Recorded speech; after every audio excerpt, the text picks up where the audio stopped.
आज हूँ विश्व पखाल दिवस। यह अवसर में विशाखापाटना रे बसवास करुवा ओडिया महिला माने पालन करिसेंती पखाल दिवस। विशाखापाटनार विमान नगर में पालन करा जायतिला एही दिवस। एठारे रोथुवा प्राय 50 ओडिया परिवार पखाल दिवस रे सामिल होइथिले।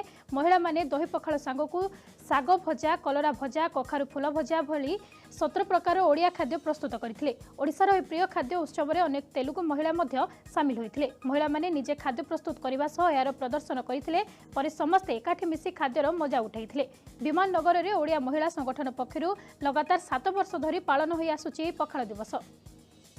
पखाल दिवस बनैबार गोटे कारण हूँ जे आम सब ओडिशा दूर रही जो ओडिशा को मिस करूँ से आज आम ये गोटे मिनी ओडिशा बनैबा चेष्टा करछु आउ से एकाठी होगी पखाल दिवस मनाऊँ। आम पुराणा परंपरा माँ माउसी समस्त मन पकईकी आम पर्व मनैबा चेष्टा कर 30 वर्ष है यहाँ मत बहुत खुशी लगे प्रथम थर पर आम विशाखापाटना विमान नगर में पखाल दिवस पालन कर आइटम जी जार मन कर बनईकी आणिकी आम समस्ते गोटे जगह मिसिकी सेलिब्रेट करूँ बोली भाविलु आईटा आज कर खाली मनीष मानकर जे खाली पखाल प्रिय नुहे या प्रभु जगन्नाथ ओडिशार प्रभु जगन्नाथंकर अति प्रिय पखाल।